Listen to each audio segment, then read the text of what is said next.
Good morning students. ഇന്ന് നമ്മൾ എടുക്കാൻ പോകുന്ന chapter amalgamation, absorption and external reconstruction. ഇത് MG യൂണിവേഴ്സിറ്റി 4th സെമ്മിൽ പഠിക്കാനുള്ളതാണ്. അതുകൂടാതെ Kerala university 2nd BCom advanced financial അക്കൗണ്ടിങ്ങിൽ ഉള്ള പ്രധാനപ്പെട്ട ചാപ്റ്ററാണ്.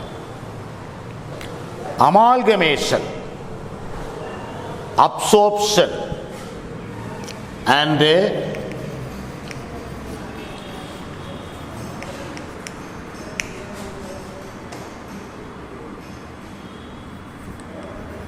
amalgamation,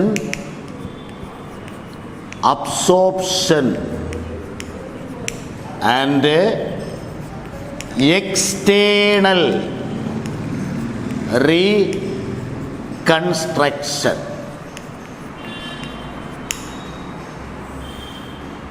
അപ്പോൾ ഇതിൽ നമ്മൾ ആദ്യം പഠിക്കുന്നത് എന്താണ് amalgamation. When two or more companies are combined and a new company is formed, it is called amalgamation. When two or more companies are combined and a new company is formed, it is called amalgamation. In case of amalgamation, there is two or more liquidation and only one formation. ഇപ്പം എന്താണ് amalgamation? രണ്ടോ അതിൽ കൂടുതൽ കമ്പനികൾ ചേർന്നുകൊണ്ട് ഒരു പുതിയ കമ്പനിയായിട്ട് രൂപാന്തരപ്പെട്ടാൽ അതിനെ വിളിക്കുന്ന പേരാണ് അമാൽഗമേഷൻ. ഇപ്പം say a limited company, B limited company, ഇത് രണ്ടും ഒരേ തരം ബിസിനസ് ചെയ്യുന്ന കമ്പനികളാണ്. ഈ രണ്ട് കമ്പനികളും കൂടെ ചേർന്നുകൊണ്ട് AB ലിമിറ്റഡ് എന്ന പുതിയ ഒരു കമ്പനി ഉണ്ടാകും. A limited company and B limited company doing the same, similar type of business, amalgamates and a new company is formed, namely AB Limited. This is an example of amalgamation. Here A Limited company and B Limited company, ഈ രണ്ട് കമ്പനികളും liquidate ചെയ്യുകയാണ്. ഇങ്ങനെ amalgamate ചെയ്യുമ്പോൾ A limited company അടച്ചുപൂട്ടുന്നു. Liquidate ചെയ്യുക means അടച്ചുപൂട്ടുകയാണ്. B limited company അടച്ചുപൂട്ടുന്നു. എന്നാൽ പുതിയൊരു കമ്പനി അവിടെ ഫോം ചെയ്യുന്നു. ദാറ്റ് മീൻസ് AB ലിമിറ്റഡ് ആണ്. In case of amalgamation there is two or more liquidation. രണ്ടോ അതിൽ കൂടുതൽ കമ്പനികൾ ലിക്വിഡേറ്റ് ചെയ്യപ്പെടുക, ഒരു പുതിയ കമ്പനി രൂപാന്തരപ്പെടുന്നു. അപ്പോൾ ഇവിടെ A company is liquidated, B company is liquidated and the new company is AB limited. In case of amalgamation, there is two or more liquidation and only one formation ആണ്. Here liquidate ചെയ്യുന്ന കമ്പനികൾ A ലിമിറ്റഡും B ലിമിറ്റഡുമാണ്. ഈ liquidate ചെയ്യുന്ന കമ്പനികളെ വിളിക്കാവുന്നത് vendor company എന്ന് വിളിക്കും, അല്ലെങ്കിൽ transferor കമ്പനിയാണ്. ട്രാൻസ്ഫറർ കമ്പനി അത് പുതിയ കമ്പനിയായിട്ട് രൂപാന്തരപ്പെടുന്നു. ഇത് ട്രാൻസ്ഫറി കമ്പനിയാണ്. ഇത് പർച്ചേസിംഗ് കമ്പനിയാണ്. So what is amalgamation? When two or more companies are combined together and a new company is formed, it is called amalgamation. In case of amalgamation, there is two or more liquidation and only one formation. അതാണ് amalgamation. എന്നാൽ എന്താണ് absorption? Absorption എന്താണെന്ന് ചോദിച്ചാൽ, when an existing company is taken over by another existing company, it is called absorption. When an existing company is taken over by another existing company. It is called absorption. നിലവിലുള്ള ഒരു കമ്പനിയെ നിലവിലുള്ള മറ്റൊരു company ഏറ്റെടുക്കുന്നു. അതിനെ നമുക്ക് എന്ത് വിളിക്കാം? അബ്സോർപ്ഷൻ എന്ന് വിളിക്കാം. ഇപ്പോൾ A limited company is taken over by B limited. A limited company is taken over by B limited company. ഇവിടെ എ ലിമിറ്റഡ് കമ്പനി അബ്സോർബ്ഡ് കമ്പനിയാണ്. ഇത് ട്രാൻസ്ഫറർ കമ്പനിയാണ്, അല്ലെങ്കിൽ ഇത് വെണ്ടർ കമ്പനിയാണ്. എ ലിമിറ്റഡ് കമ്പനി അവിടെ അടച്ചുപൂട്ടുകയാണ്. A limited company is taken over by B limited. ആരായിട്ട് എടുക്കുന്നത്? ബി ലിമിറ്റഡ് ആണ്. A limited company is a transferor company or vendor company. B limited company is the purchasing company, അല്ലെങ്കിൽ transferee കമ്പനിയാണ്. അപ്പോൾ ഇവിടെ absorbed കമ്പനിയുണ്ട്, അബ്സോർബിംഗ് കമ്പനിയുണ്ട്.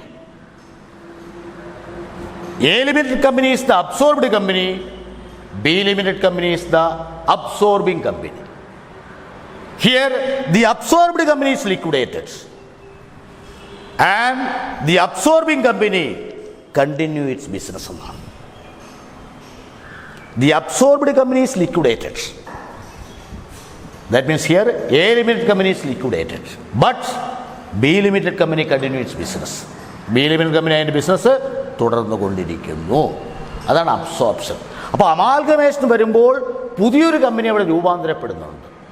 ഇവിടെ പുതിയ ഒരു കമ്പനി രൂപപ്പെടുന്നില്ല. ഒരു കൊച്ചു കൊച്ചു കമ്പനികളെ ചില വലിയ വലിയ കമ്പനികൾ ഏറ്റെടുക്കും. അത് അബ്സോർപ്ഷനാണ്. ഇവിടെ പുതിയ കമ്പനി രൂപാന്തരപ്പെടുന്നില്ല. What is absorption?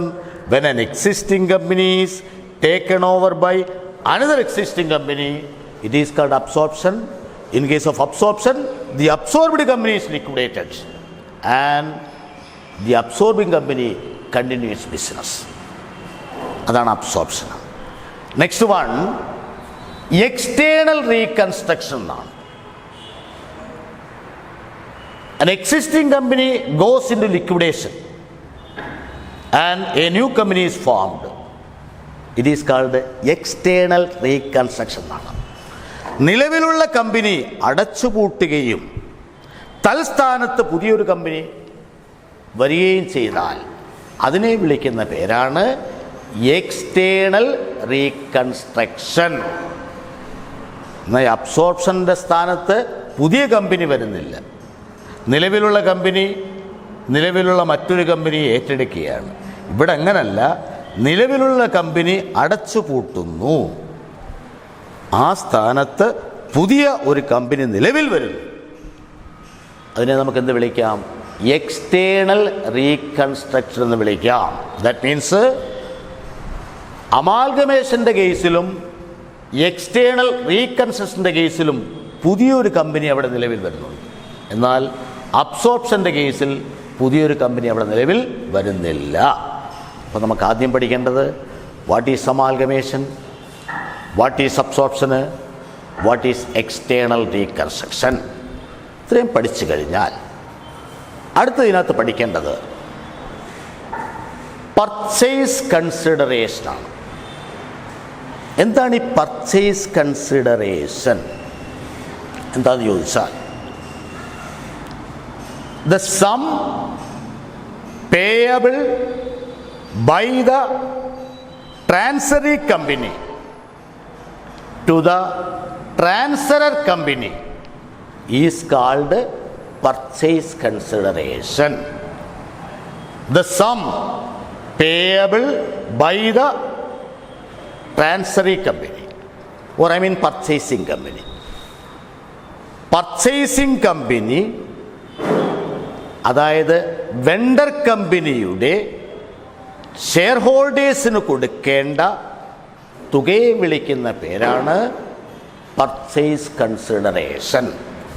അതാണ് sum payable by the purchasing company or transferee company to the share holders of the vendor company or transferor company is called purchase consideration. അതായത് ഏറ്റെടുക്കുന്ന കമ്പനി ഏറ്റെടുക്കപ്പെടുന്ന കമ്പനിയുടെ ഷെയർ ഹോൾഡേഴ്സിന് കൊടുക്കേണ്ട തുകയെ വിളിക്കുന്ന പേരാണ് പർച്ചേസ് കൺസിഡറേഷൻ. അപ്പോൾ ആ കമ്പനിയുടെ ആസ്തികളും മറ്റും ഏറ്റെടുക്കുമ്പോൾ അതിൻ്റെ ഉടമസ്ഥരായിട്ടുള്ള ഷെയർ ഹോൾഡേഴ്സിന് പർച്ചേസിംഗ് കമ്പനി കൺസിഡറേഷൻ കൊടുക്കണം. ആ കൺസിഡറേഷൻ കൊടുക്കുന്നത് ഒന്നുകിൽ ഇക്വിറ്റി ഷെയറായിട്ട് കൊടുക്കാം പർച്ചേസിംഗ് കമ്പനിയുടെ, അല്ലെങ്കിൽ പ്രിഫറൻസ് ഷെയറായിട്ട് കൊടുക്കാം, അല്ലെങ്കിൽ ഡിബഞ്ചർ കൊടുക്കാം, അതല്ലെങ്കിൽ ക്യാഷായിട്ട് കൊടുക്കാം. മിക്ക കേസിലും കൊടുക്കുന്നത് പർച്ചേസിംഗ് കമ്പനിയുടെ ഇക്വിറ്റി ഷെയർ കൊടുക്കും, ചിലപ്പോൾ ക്യാഷും കൊടുക്കും. ഇക്വിറ്റി ഷെയറും ക്യാഷും കൊടുത്തെന്ന് വരാം. അപ്പം അതിനെ വിളിക്കുന്ന പേരാണ് purchase consideration. The sum payable by the purchasing company to the share holders of the vendor company is called purchase consideration. ഇത് കൊടുക്കുന്നത് എങ്ങനെയാണ്? In the form of shares, debentures and cash. അപ്പോൾ ഇവിടെ പർച്ചേസ് കൺസിഡറേഷൻ, ഈ purchase consideration തന്നെ നമുക്ക് 4 മെത്തേഡിൽ പഠിക്കാറുണ്ട്. ഒന്ന് ലംസം മെത്തേഡാണ്. 2 നെറ്റ് അസറ്റ് മെത്തേഡാണ്. 3 നെറ്റ് പേയ്മെൻറ്റ് മെത്തേഡാണ്. 4 ഇൻട്രിൻസിക് വാല്യൂ മെത്തേഡ് എന്ന് പറയും. ഇങ്ങനെ 4 മെത്തേഡ് പഠിക്കാനുണ്ട്. അപ്പോൾ എന്താണ് ലംസം മെത്തേഡ്? ലംസം മെത്തേഡ് എന്താണെന്ന് ചോദിച്ചാൽ പർച്ചേസ് കൺസിഡറേഷൻ എത്രയാണെന്ന് നേരിട്ട് തന്നിരിക്കും. ഇപ്പോൾ A limited company is taken over by B limited company എന്നിട്ട് പറയാണ് B limited company A limited കമ്പനിയുടെ ഷെയർ ഹോൾഡേഴ്സിന് 2 കോടി രൂപ നൽകുന്നു, 2 കോടി രൂപയുടെ ഓഹരികൾ നൽകുന്നു. അല്ലെങ്കിൽ പറയാം 1,50,00,000 രൂപയുടെ ഓഹരികളും 50 ലക്ഷം രൂപ ക്യാഷുമായിട്ട് നൽകുന്നു. അപ്പം നേരിട്ട് തുക തന്നിട്ടുണ്ടെങ്കിൽ അത് ലംസം മെത്തേഡാണ്. പർച്ചേസ് കൺസിഡറേഷൻ നേരിട്ട് തന്നാൽ അത് ഏത് മെത്തേഡാണ്? Lump sum method. Lump sum method, lump sum method.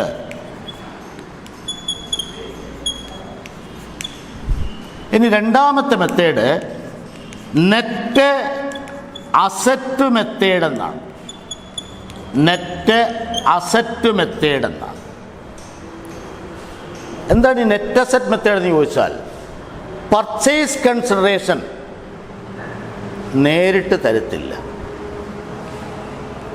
ഏറ്റെടുക്കുന്ന അസറ്റ്സിൻ്റെ വാല്യൂ എത്രയാണ് അതിൽ നിന്നും ഏറ്റെടുക്കുന്ന ലയബിലിറ്റീസിൻ്റെ വാല്യൂ കുറയ്ക്കും. അപ്പോൾ കിട്ടുന്നതാണ് നെറ്റ് അസറ്റ്സ്. അതാണ് പർച്ചേസ് കൺസിഡറേഷൻ. ഇപ്പം വെണ്ടർ കമ്പനിയുടെ ഇന്ന അസറ്റ്സ് ഇന്ന പ്രൈസിന് ഏറ്റെടുക്കുന്നു, ഇന്ന ലയബിലിറ്റി ഇത്ര രൂപയ്ക്ക് ഏറ്റെടുക്കുന്നു. അപ്പോൾ ഏറ്റെടുക്കുന്ന അസറ്റ്സിൻ്റെ ടോട്ടൽ വാല്യൂ എത്രയാണ് നമ്മൾ ആദ്യം അത് കാണും. ഏറ്റെടുക്കുന്ന ലയബിലിറ്റീസിൻ്റെ വാല്യൂ എത്രയാണ്? ഏറ്റെടുക്കുന്ന അസറ്റ്സിൻ്റെ വിലയിൽ നിന്നും ഏറ്റെടുക്കുന്ന ലയബിലിറ്റീസിൻ്റെ വാല്യൂ എന്ത് ചെയ്യണം? കുറയ്ക്കണം. കുറച്ച് കിട്ടുന്ന ഫിഗറാണ് നെറ്റ് അസറ്റ് എന്ന് പറയും. അപ്പം അങ്ങനെ കൺസിഡറേഷൻ കണ്ടുപിടിക്കേണ്ടി വരും. പർച്ചേസിംഗ് കമ്പനി ഏറ്റെടുക്കുന്ന അസറ്റ്സ് പറയും, ഏറ്റെടുക്കുന്ന ലയബിലിറ്റി. അപ്പം നമ്മൾ അസറ്റിൽ നിന്ന് എന്ത് ചെയ്യണം? ലയബിലിറ്റി കുറയ്ക്കണം. അതാണ് net asset method. Next one, third one, net payment മെത്തേഡാണ്. Net payment method, net payment മെത്തേഡാണ്. അത് ട്രാൻസ്ഫറർ കമ്പനിയുടെ വെണ്ടർ കമ്പനിയുടെ ഷെയർ ഹോൾഡേഴ്സിന് പർച്ചേസിംഗ് കമ്പനി നൽകുന്ന ഓഹരികൾ, പണം, അതെത്രയാണെന്ന് പറയും. അതിൻ്റെ ടോട്ടലാണ് നെറ്റ് പേയ്മെൻറ്റ് മെത്തേഡിൽ പർച്ചേസ് കൺസിഡറേഷൻ. ഇപ്പോൾ A limited company is taken over by B limited company. B limited company A limited കമ്പനിയുടെ ഇത്ര ഷെയർ എടുത്തവർക്ക് ബി ലിമിറ്റഡ് കമ്പനിയുടെ ഇത്ര ഷെയർ നൽകുന്നു. എ ലിമിറ്റഡ് കമ്പനിയുടെ ഇത്ര ഷെയറിന് ഇത്ര രൂപ വെച്ച് ക്യാഷ് നൽകുന്നു എന്ന് പറഞ്ഞാൽ ബി ലിമിറ്റഡ് കമ്പനി ഷെയർ ഹോൾഡേഴ്സിന് കൊടുക്കുന്ന എന്തൊക്കെയാണോ അതെല്ലാം കൂടെ കൂട്ടിക്കിട്ടുന്ന ഫിഗറാണ് പർച്ചേസ് കൺസിഡറേഷൻ. ഏത് മെത്തേഡിൽ? നെറ്റ് പേയ്മെൻറ്റ് മെത്തേഡിൽ. Next one, intrinsic value method. ഈ മെത്തേഡിൽ പർച്ചേസ് കൺസിഡറേഷൻ എന്ന് പറയുന്നത് ഇൻട്രിൻസിക് വാല്യൂ അനുസരിച്ചാണ്. അപ്പം എന്താണ് ഇൻട്രിൻസിക് വാല്യൂ? ഇൻട്രിൻസിക് വാല്യൂ എന്താണെന്ന് ചോദിച്ചാൽ net worth divided by number of equity shares എന്നാണ്. ആ ഫോർമുല വെച്ചുകൊണ്ടാണ് നമ്മൾ ഇൻട്രിൻസിക് വാല്യൂ കണ്ടത്. അപ്പോൾ നമ്മൾ കണക്കിലോട്ട് കിടക്കുമ്പോൾ അതിനെക്കുറിച്ച് പറയാം. അപ്പോൾ ഇങ്ങനെ 4 മെത്തേഡാണ് പർച്ചേസ് കൺസിഡറേഷൻ ഉള്ളത്. 1 lump sum method, 2 net asset method, 3 net payment method, 4th one intrinsic value method. അപ്പം ലംസം മെത്തേഡ് എന്ന് പറയുമ്പോൾ പർച്ചേസ് കൺസിഡറേഷൻ നേരിട്ട് ചോദ്യത്തിൽ തന്നിരിക്കും. രണ്ടാമത്തെ മെത്തേഡാണെങ്കിലോ ട്രാൻസ്ഫറി കമ്പനിയുടെ അല്ലെങ്കിൽ വെണ്ടർ കമ്പനിയുടെ ഇന്ന അസറ്റ് ഏറ്റെടുക്കുന്നു, ഇന്ന ലയബിലിറ്റീസ് ഏറ്റെടുക്കുന്നു. അപ്പം നമ്മൾ ചെയ്യേണ്ടത് ഏറ്റെടുക്കുന്ന അസറ്റിൻ്റെ ഏത് വിലയ്ക്കാണോ ഏറ്റെടുക്കുന്നത് ആ വില. പ്രത്യേകിച്ച് നിർദ്ദേശമൊന്നുമില്ല എങ്കിൽ ബുക്ക് വാല്യൂ തന്നെ എടുക്കണം. എടുത്തു പറയും. ഇപ്പം A company is taken over by B limited company. A limited company land and building balance ഷീറ്റുള്ള 5 ലക്ഷമാണ്. അത് ഏറ്റെടുക്കുന്ന 7 ലക്ഷം രൂപയ്ക്കെന്ന് പറഞ്ഞാൽ നമ്മൾ കൺസിഡറേഷൻ കണ്ടുപിടിക്കാൻ എടുക്കേണ്ടത് 7 ലക്ഷമാണ്. അസറ്റ് ഏറ്റെടുക്കുന്നു, ഇന്ന വിലയ്ക്ക് ഏറ്റെടുക്കുന്നു എന്ന് പറയുന്നില്ല എങ്കിൽ ഏറ്റെടുക്കുന്ന ഏത് വാല്യൂ തന്നെയാണ്? ബുക്ക് വാല്യൂ തന്നെയാണ്. അപ്പോൾ ഏറ്റെടുക്കുന്ന അസറ്റ്സിൻ്റെ ടോട്ടൽ വാല്യൂ എടുക്കണം. അതിൽ നിന്ന് ഏറ്റെടുക്കുന്ന ലയബിലിറ്റീസിൻ്റെ വാല്യൂ എന്ത് ചെയ്യണം? കുറയ്ക്കണം. കുറച്ച് കിട്ടുന്നതാണ് net asset. That is what is purchase consideration. ഏത് മെത്തേഡ്? Net asset method. എന്നാൽ നെറ്റ് പേയ്മെൻറ്റ് മെത്തേഡ് എന്ന് പറയുമ്പോൾ പർച്ചേസിംഗ് കമ്പനി, അതായത് ട്രാൻസ്ഫറി കമ്പനി, വെണ്ടർ കമ്പനിയുടെ ഷെയർ ഹോൾഡേഴ്സിന് കൊടുക്കുന്നത് ഇന്നതൊക്കെയാണെന്ന് പറയും. പർച്ചേസിംഗ് കമ്പനിയുടെ ഇത്ര ഷെയർ നൽകുന്നു, അത് ഇത്ര രൂപ വെച്ച് നൽകുന്നു.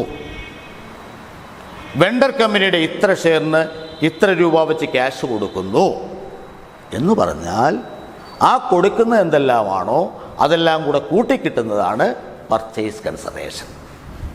ഏത് മെത്തേഡിൽ? നെറ്റ് പേയ്മെൻറ്റ് മെത്തേഡാണെങ്കിൽ അത് നമുക്ക് കണക്ക് ചെയ്യുമ്പോൾ വേണ്ടതാണ്. അത് മാത്രമല്ല, ചിലപ്പോൾ ഒരു പക്ഷേ 5 മാർക്കിന് ഇത് മാത്രം ചോദിക്കാറുണ്ട് university. Next one intrinsic value ആണ്. അത് കൺസിഡറേഷൻ കണക്കാക്കുന്നത് on the basis of intrinsic value of shares എന്നാണ്.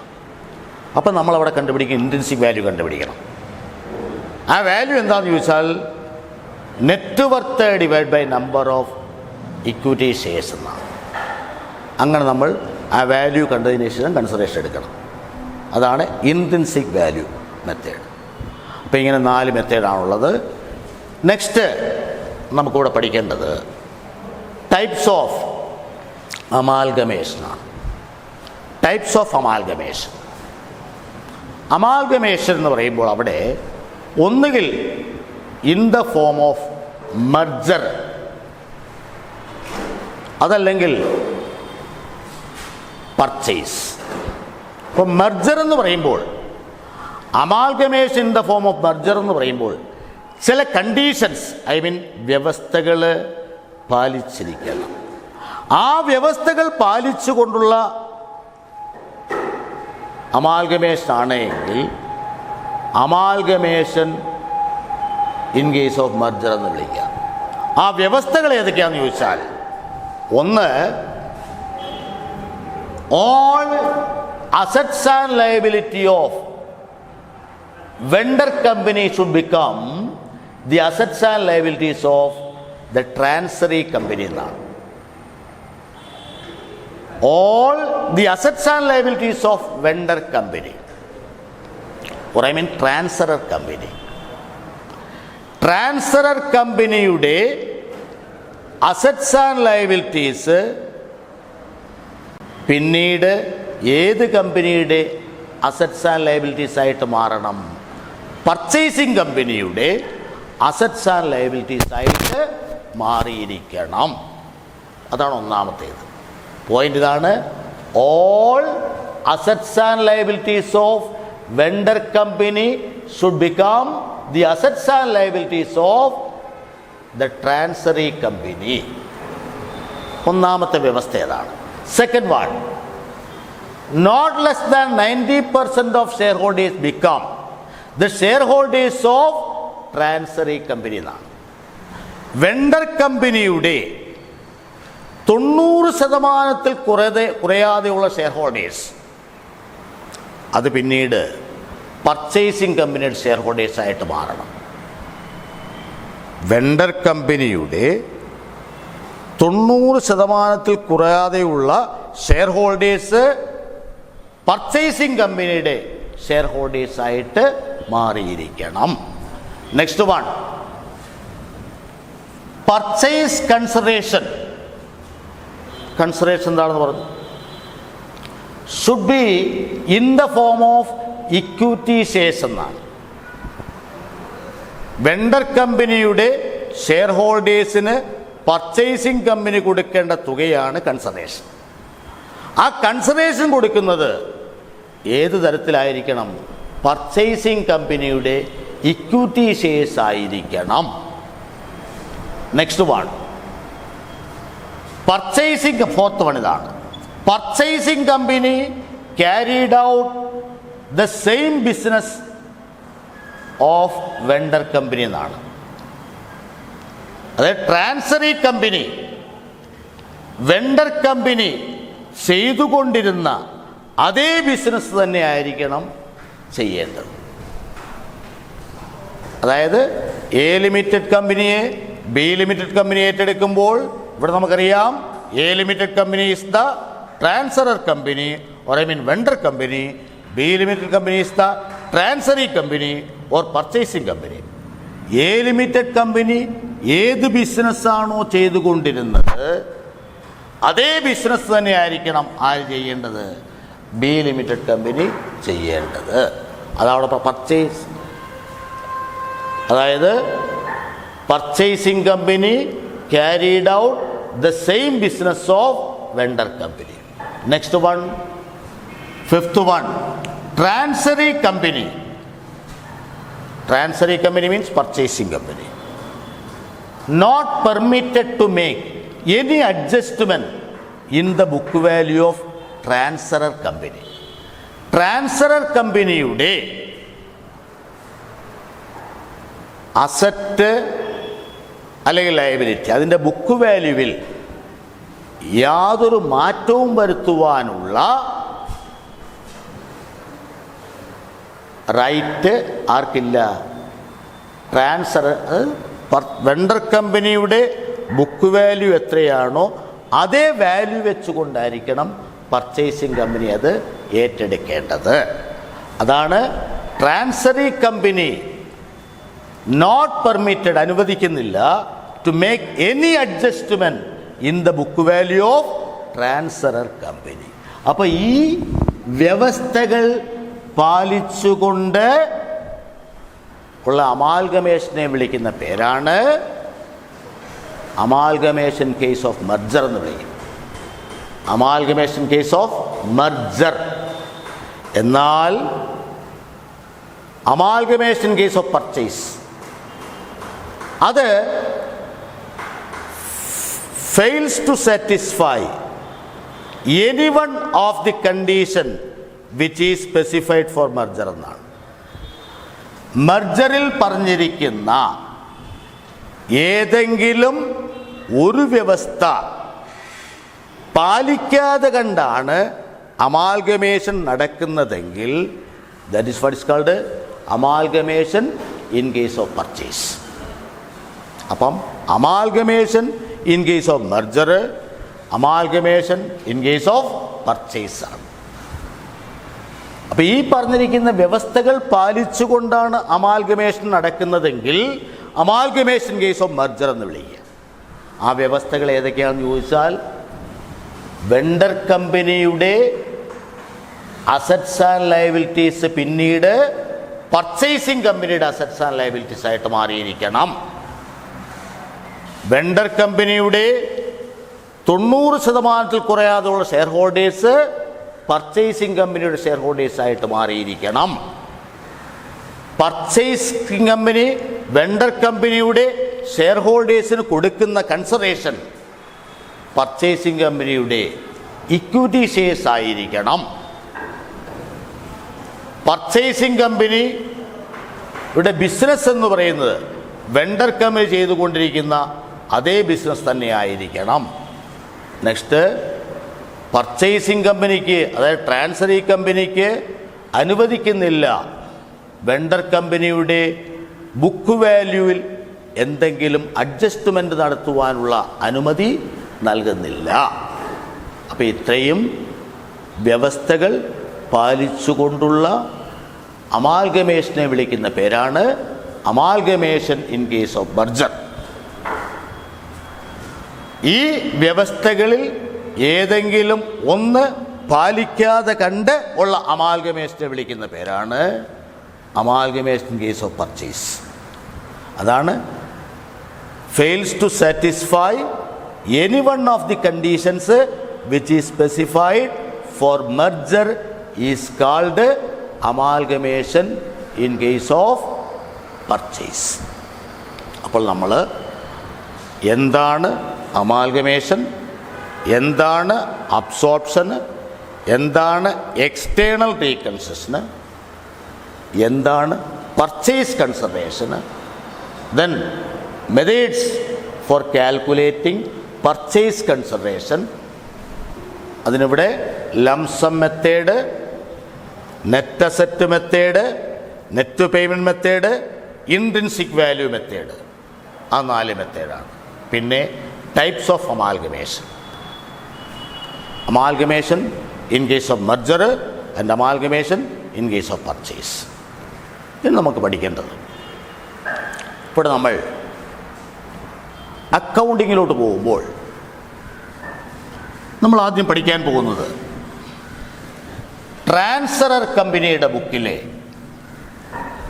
എൻട്രീസ് ആണ്. Transferor company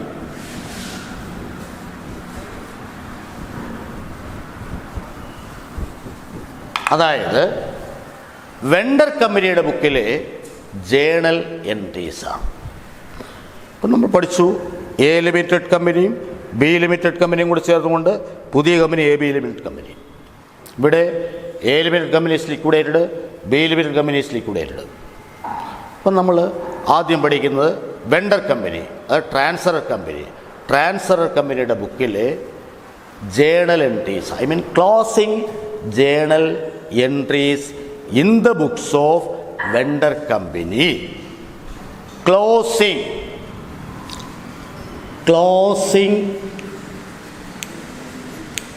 journal entries in the books of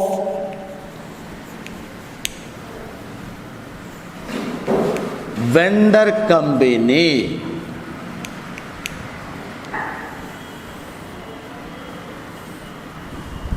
vendor കമ്പനിയുടെ ബുക്കിൽ പഠിക്കുമ്പോൾ നമുക്ക് പഠിക്കേണ്ട സ്റ്റെപ്സ് ഇതൊക്കെയാണ്. ഒന്ന്, ഫോർ ക്ലോസിംഗ്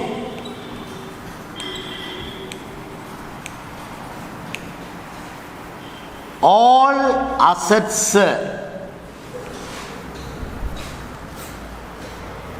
except fictitious എന്നാണ്.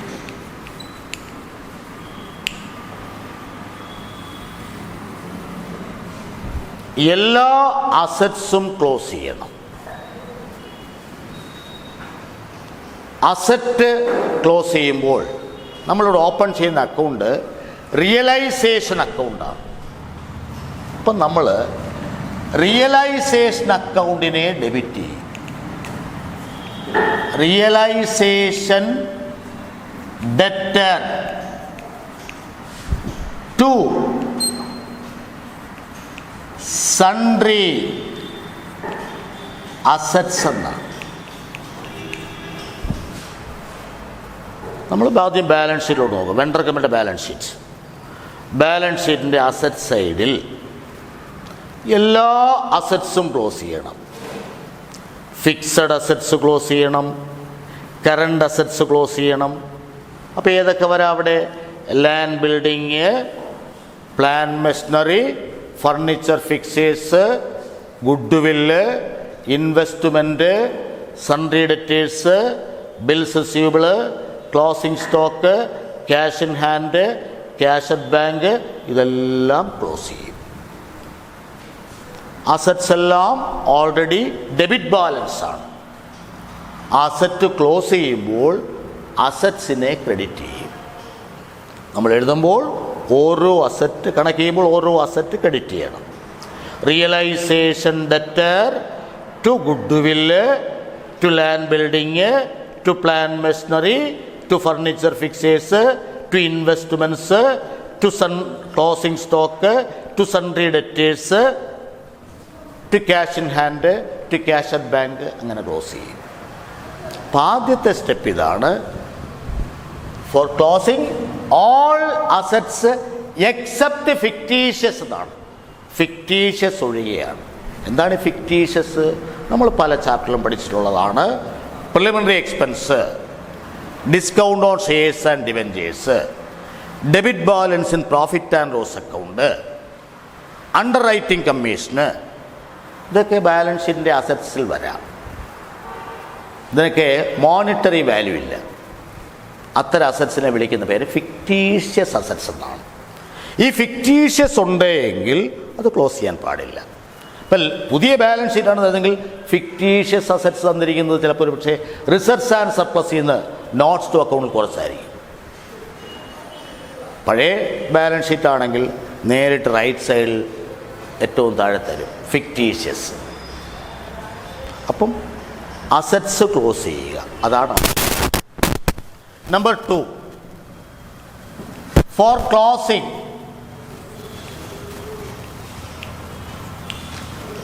external liabilities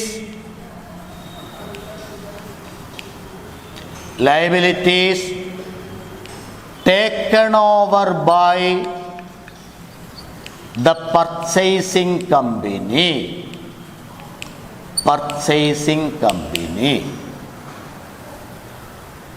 ഇനി രണ്ടാമത്തെ step, for closing external liabilities taken over by the purchasing company.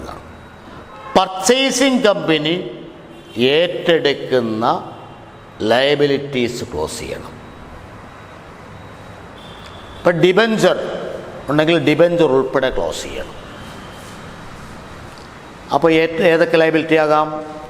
Sundry creditors, bills payable, employees provident fund, employees savings deposit, ഇത്തരം ബാധ്യതകളൊക്കെ ഉണ്ടെങ്കിൽ അതെല്ലാം ക്ലോസ് ചെയ്യാം.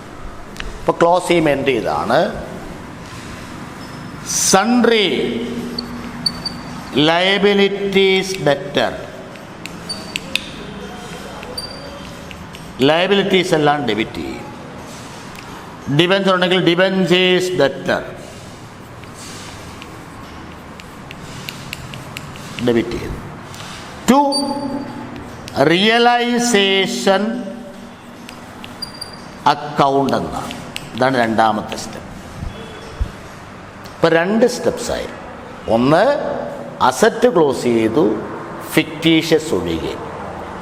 2, ഏറ്റെടുക്കുന്ന ലയബിലിറ്റീസ് എല്ലാം ക്ലോസ് ചെയ്തു, ഡിബഞ്ചർ ഉൾപ്പെടെ. ഇനി മൂന്നാമത്തെ സ്റ്റെപ്പ് എന്ന് പറയുന്നത് പർച്ചേസ് കൺസിഡറേഷൻ ഡ്യൂ ആകുന്നതാണ്. For purchase consideration due. Consideration due ആകും. അതായത് വെണ്ടർ കമ്പനിയുടെ ബുക്കിൽ പഠിക്കുമ്പോൾ കൺസിഡറേഷൻ കിട്ടാനുള്ളതാണ്. അതെവിടെ നിന്ന് കിട്ടാനുള്ളതാണ്? പർച്ചേസിങ് കമ്പനിയിൽ നിന്ന് കിട്ടാനുള്ളതാണ്. അപ്പോൾ ഇവിടെ ഡ്യൂ ആകുമ്പോൾ പർച്ചേസിങ് കമ്പനിയെ ഡെബിറ്റ് ചെയ്യും. Purchasing company debtor, purchasing company by name. ആ കമ്പനിയുടെ പേരെന്താണോ ആ പേരാണ് ഇവിടെ കൊടുക്കേണ്ടത്. പർച്ചേസിങ് കമ്പനിയെ ഡെബിറ്റ് ചെയ്തുകൊണ്ട് റിയലൈസേഷനെ ക്രെഡിറ്റ് ചെയ്യണം.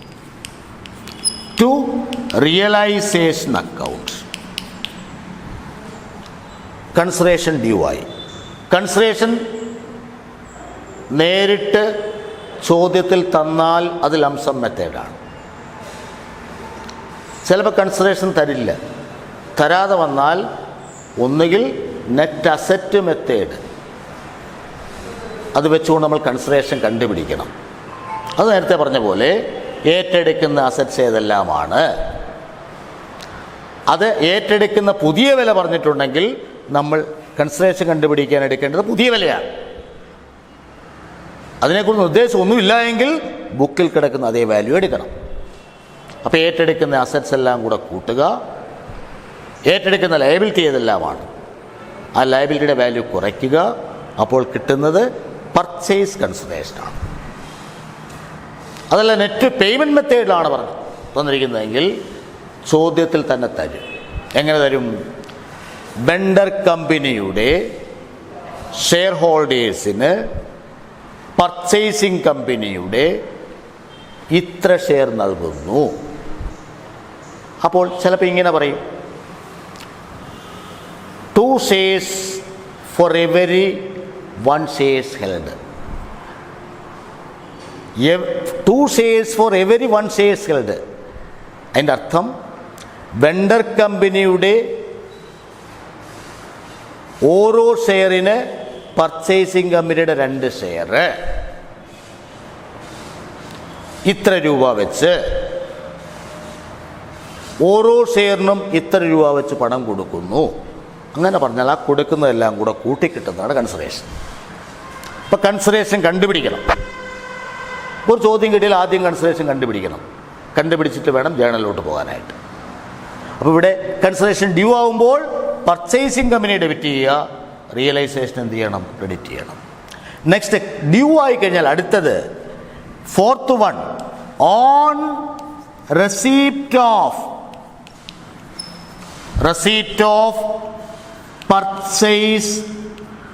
purchase consideration.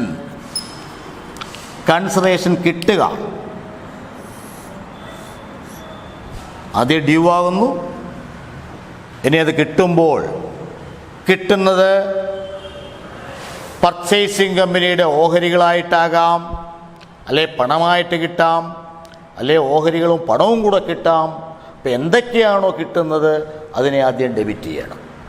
ഇപ്പോൾ ഷെയർസ് ആണെങ്കിൽ shares in purchasing company debtor, shares in purchasing company debtor. പണമായിട്ടാണ് വരുന്നതെങ്കിൽ ബാങ്ക് ഡെറ്റർ. 2, ഇത് തരുന്നത് പർച്ചേസിങ് കമ്പനിയാണ്. ഡ്യൂ ആയപ്പോൾ പർച്ചേസിങ് കമ്പനി ഡെബിറ്റ് ചെയ്തു, അത് കിട്ടുമ്പോൾ പർച്ചേസിങ് കമ്പനിയെ ക്രെഡിറ്റ് ചെയ്യണം.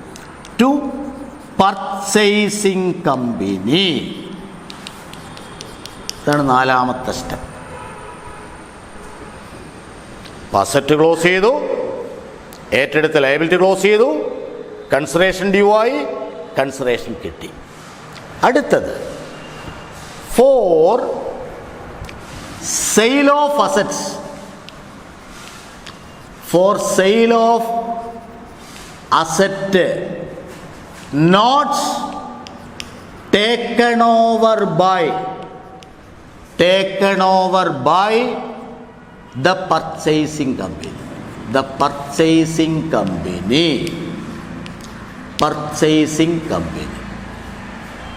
അതായത് പർച്ചേസിംഗ് കമ്പനി ഏറ്റെടുക്കാത്ത അസറ്റ് ഉണ്ടെങ്കിൽ ആ അസറ്റ് വിൽക്കണം. ആര് വിൽക്കണം? നമ്മൾ വെണ്ടർ കമ്പനിയുടെ ബുക്കിലാണ് പഠിക്കുന്നത്. പർച്ചേസിംഗ് കമ്പനി ചില കേസിൽ അങ്ങനെ പറയും, the business of A limited is taken over by B limited except investments. ഏതൊഴികെ? ഇൻവെസ്റ്റ്മെൻറ്റ്സ് ഒഴികെ. അപ്പം ഏതെങ്കിലും അസറ്റ് ഏറ്റെടുക്കുന്നില്ല എന്നുണ്ടെങ്കിൽ ആ അസറ്റ് എന്ത് ചെയ്യണം? വിൽക്കണം. വിൽക്കുമ്പോൾ വെണ്ടർ കമ്പനിക്ക് പണം വരുന്നു, ബാങ്കിനെ ഡെബിറ്റ് ചെയ്യും. Bank debtor to realisation account.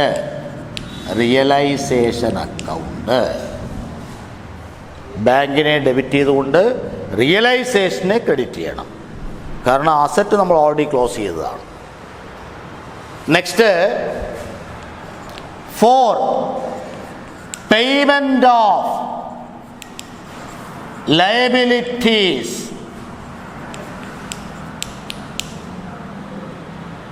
not taken over by the purchasing company. Purchasing company ഏറ്റെടുക്കാത്ത ബാധ്യതകളുണ്ടെങ്കിൽ ആ ബാധ്യതകൾ കൊടുക്കണം. വെണ്ടർ കമ്പനി കൊടുക്കണം. വെണ്ടർ കമ്പനി ആ ബാധ്യതകൾ കൊടുക്കുമ്പോൾ നമ്മൾ രണ്ടാമത്തെ സ്റ്റെപ്പിൽ പർച്ചേസിംഗ് കമ്പനി ഏറ്റെടുക്കുന്ന ലയബിലിറ്റീസ് മാത്രമേ ക്ലോസ് ചെയ്തുള്ളൂ. പർച്ചേസിംഗ് കമ്പനി ഏറ്റെടുക്കുന്ന ലയബിലിറ്റീസ് മാത്രമേ ഇവിടെ ക്ലോസ് ചെയ്തിട്ടുള്ളൂ.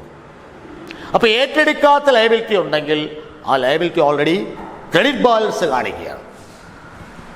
ആ ലയബിലിറ്റി ക്ലോസ് ചെയ്യണമെങ്കിൽ ലയബിലിറ്റി എന്ത് ചെയ്യണം? ഡെബിറ്റ് ചെയ്യണം. ലയബിലിറ്റി ഡെബിറ്റ് ചെയ്യണം. അപ്പോൾ ഇവിടെ അത് കൊടുക്കുമ്പോൾ ചിലപ്പോൾ നഷ്ടമുണ്ടാകാം, അല്ലെങ്കിൽ ലാഭമുണ്ടാകാം. ഇപ്പം സൺട്രി ക്രെഡിറ്റേഴ്സ് 20,000 രൂപ ക്രെഡിറ്റേഴ്സാണ്. സെറ്റിൽ ചെയ്ത് 18,000 രൂപയ്ക്ക് സെറ്റിൽ ചെയ്തു. 20,000 രൂപ ക്രെഡിറ്റേഴ്സാണ്. അത് വെണ്ടർ കമ്പനി സെറ്റിൽ ചെയ്ത് 18,000-നാണ്. അപ്പോൾ എത്ര രൂപ ലാഭമുണ്ട്? 2,000 രൂപ ലാഭമുണ്ട്. എന്നാൽ 20,000 രൂപ ക്രെഡിറ്റേഴ്സിന് 21,000 കൊടുക്കേണ്ടി വന്നു. അപ്പോൾ എക്സസ് കൊടുക്കേണ്ടി വന്നു. That means 1,000 is loss. അപ്പം നമ്മൾ നോക്കണം, ഇവിടെ പ്രോഫിറ്റ് ഓൺ സെറ്റിൽമെൻ്റ് ആണെങ്കിൽ, പ്രോഫിറ്റ് ഓൺ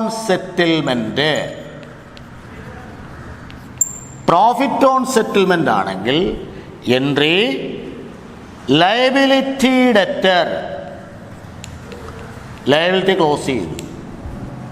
ടു ബാങ്ക് പണം കൊടുത്തു. എത്രയാണോ കൊടുത്തത്. പ്രോഫിറ്റ് വരുന്നത് ടു റിയലൈസേഷൻ അക്കൗണ്ട് എന്നാണ്. Realisation account. ഇത് പ്രോഫിറ്റ് ഇവിടെ കൊണ്ടുവരണം. ഞാനിപ്പോൾ പറഞ്ഞ എക്സാമ്പിളിൽ 20,000 ക്രെഡിറ്റേഴ്സ് അത് സെറ്റിൽ ചെയ്യുന്നത് 18,000 ആണെങ്കിൽ journal entry creditors debtor 20,000 to bank 18,000 to realisation 2,000 എന്നാണ്. ഇനി ലോസ് ഓൺ സെറ്റിൽമെൻ്റ് ആണെങ്കിൽ ബി, ലോസ് ഓൺ സെറ്റിൽമെൻ്റ്,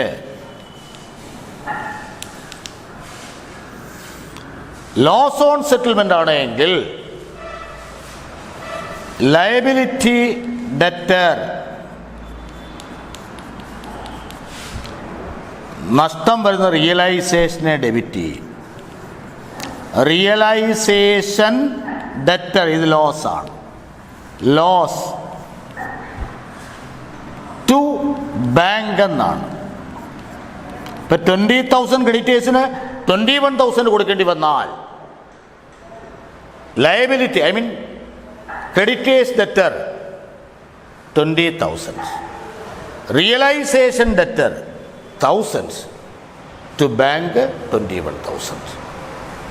അപ്പോൾ പർച്ചേസിംഗ് കമ്പനി ഏറ്റെടുക്കാത്ത ലയബിലിറ്റി സെറ്റിൽ ചെയ്യണം. അപ്പോൾ എത്ര സ്റ്റെപ്പ് വന്നു ഇവിടെ? അസറ്റ് ക്ലോസ് ചെയ്തു, ലയബിലിറ്റി ക്ലോസ്, ഏറ്റെടുത്ത ലയബിലിറ്റി ക്ലോസ് ചെയ്തു, ഡിബെഞ്ചർ ഉൾപ്പെടെ ക്ലോസ് ചെയ്തു, കൺസിഡറേഷൻ ഡ്യൂ ആയി, കൺസിഡറേഷൻ കിട്ടി, ദെൻ പർച്ചേസിംഗ് കമ്പനി ഏറ്റെടുക്കാത്ത അസറ്റ് ഡിസ്പോസ് ചെയ്ത് വിറ്റു, ഏറ്റെടുക്കാത്ത liability. Next 7th one, for liquidation expense if any. Liquidation expense ഉണ്ടെങ്കിൽ, ലിക്വിഡേഷൻ എക്സ്പെൻസ്, ഒരു കമ്പനി അടച്ചു കൂട്ടുമ്പോൾ ചെലവുകൾ ഉണ്ടാവും. അങ്ങനെ ചെലവുകൾ ഉണ്ടായാൽ റിയലൈസേഷനെ ഡെബിറ്റ് ചെയ്യണം. അപ്പോൾ ഇവിടെ ലിക്വിഡേഷൻ എക്സ്പെൻസ് വെണ്ടർ കമ്പനി തന്നെയാണ് മെറ്റ് ചെയ്യുന്നതെങ്കിൽ, നമ്മളിപ്പോൾ വെണ്ടർ കമ്പനിയുടെ ബുക്കിലാണ് പഠിക്കുന്നത്, cost of liquidation ₹5,000 met by the vendor company. അത് വെണ്ടർ കമ്പനിയാണ് മെറ്റ് ചെയ്യുന്നതെങ്കിൽ വെണ്ടർ കമ്പനിയുടെ ബുക്കിൽ അതിൻ്റെ എൻട്രി വരണം. അപ്പോൾ ഇവിടെ എൻട്രി ഇതാണ്, റിയലൈസേഷനെ ഡെബിറ്റ് ചെയ്തുകൊണ്ട് റിയലൈസേഷൻ ഡെറ്റർ ടു ബാങ്ക് എന്നാണ്. Realisation debtor to bank. ഇനി liquidation expense met by the purchasing company. ഇപ്പോൾ say a limited company is taken over by B limited. A limited company ആരെ എടുക്കുന്നു? B limited company. അപ്പം നമുക്ക് ആ കേസിൽ A limited company is the transferor കമ്പനിയാണ്, I mean vendor കമ്പനിയാണ്. B limited company is the transferee കമ്പനിയാണ്, that means purchasing കമ്പനിയാണ്. അപ്പം നമുക്ക് എ ലിമിറ്റഡ് കമ്പനിയുടെ ബാലൻസ് ഷീറ്റ് തരും, പാരഗ്രാഫിൽ പറയും കൺസിഡറേഷൻ എത്രയാണ്. ചിലപ്പോൾ നേരിട്ട് തരും, അല്ലെങ്കിൽ കൺസിഡറേഷൻ കണ്ടുപിടിക്കാനുള്ള ആ ഡീറ്റെയിൽസ് തരും. താഴെ എടുത്ത് പറയുന്നു, liquidation expense ₹5,000 met by B limited എന്നാണ്. 5,000 രൂപ ലിക്വിഡേഷൻ എക്സ്പെൻസ് ആര് മെറ്റ് ചെയ്തു? ബി ലിമിറ്റഡ് കമ്പനി മെറ്റ് ചെയ്തു. ബി ലിമിറ്റഡ് കമ്പനി അവിടെ ഏതാണ്? പർച്ചേസിംഗ് കമ്പനിയാണ്. അപ്പം അങ്ങനെ വന്നാൽ ആ ലിക്വിഡേഷൻ എക്സ്പെൻസ് എ ലിമിറ്റഡ് കമ്പനിയുടെ ബുക്കിൽ വരില്ല. കാരണം ലിക്വിഡേഷൻ എക്സ്പെൻസ് അവിടെ മെറ്റ് ബൈ പർച്ചേസിംഗ് കമ്പനി, അത് വരേണ്ടത് പർച്ചേസിംഗ് കമ്പനിയുടെ ബുക്കിലാണ്. അപ്പോൾ ലിക്വിഡേഷൻ എക്സ്പെൻസ് വെണ്ടർ കമ്പനിയാണ് മീറ്റ് ചെയ്യുന്നതെങ്കിൽ വെണ്ടർ കമ്പനിയുടെ ബുക്കിലെ entry realisation debtor to bank എന്നാണ്. Realisation debtor to bank. ഇത്രയും കഴിഞ്ഞാൽ അടുത്തത് റിയലൈസേഷൻ്റെ പ്രോഫിറ്റ് ഓർ ലോസ് കണക്കാക്കണം. റിയലൈസേഷൻ്റെ ലാഭം അല്ലെങ്കിൽ നഷ്ടം എങ്ങനെ കണക്കാക്കാമെന്ന് ചോദിച്ചാൽ, നമ്മൾ റിയലൈസേഷൻ അക്കൗണ്ട് ഓപ്പൺ ചെയ്യും. റിയലൈസേഷൻ അക്കൗണ്ടിലോട്ട് പോസ്റ്റ് ചെയ്യണം. ഇപ്പോൾ റിയലൈസേഷൻ അക്കൗണ്ടാണ്.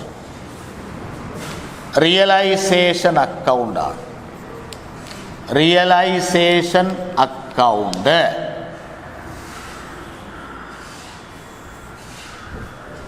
ഇവിടെ പോസ്റ്റ് ചെയ്ത് നോക്കി ഏതൊക്കെ എൻട്രി റിയലൈസേഷൻ അക്കൗണ്ടിൽ ഇവിടുന്ന് വരാനുണ്ട്. ഇത് ആദ്യത്തത് ടു സൺട്രി അസറ്റ്സ്, ആദ്യത്തെ എൻട്രി പോസ്റ്റ് ചെയ്യുന്നു. ടു സൺട്രി അസറ്റ്സ് അതിത്ര. രണ്ടാമത്തെ എൻട്രി പോസ്റ്റ് ചെയ്യും by sundry liabilities, by sundry liabilities by debentures ഉണ്ടെങ്കിൽ പോസ്റ്റ് ചെയ്തു. നെക്സ്റ്റ് മൂന്നാമത്തെ entry purchasing company debt to realisation. റിയലൈസേഷനെ ക്രെഡിറ്റ് ചെയ്തു, റിയലൈസേഷൻ്റെ ക്രെഡിറ്റ് സെയിൽ വരണം by purchasing company. Purchasing company. നാലാമത്തെ എൻട്രി റിയലൈസേഷൻ അക്കൗണ്ടിൽ പോസ്റ്റ് ചെയ്യേണ്ട. അഞ്ചാമത്തെ എൻട്രി വരും, റിയലൈസേഷനെ ക്രെഡിറ്റ് ചെയ്തു ബൈ ബാങ്ക്.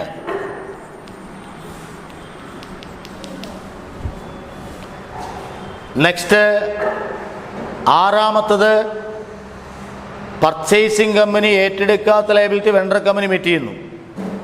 അപ്പോൾ ഇവിടെ പ്രോഫിറ്റ് ആണെങ്കിൽ liability debtor to bank to realisation. അത് റിയലൈസേഷൻ അക്കൗണ്ട് വരണം ബൈ ലയബിലിറ്റി. By liability. അതായത് ഈ പ്രോഫിറ്റ് ഓൺ സെറ്റിൽമെൻറ്റ് മാത്രം, അതായത് ഈ ക്രെഡിറ്റ് ചെയ്തിരിക്കുന്ന ഈ എമൗണ്ട് മാത്രം അവിടെ പോസ്റ്റ് ചെയ്യണം. ഇനി ലോസ് ആണെങ്കിൽ liability debtor realisation debtor to bank എന്നാണ്. അപ്പോൾ ഇവിടെ റിയലൈസേഷൻ ഡെബിറ്റ് ഉണ്ട്, ആ ലോസ് ഓൺ സെറ്റിൽമെൻ്റ് ആണ്, അതിവിടെ പോസ്റ്റ് ചെയ്യും ടു ബാങ്ക് എന്നാണ്. അത് loss on settlements. Loss on settlements.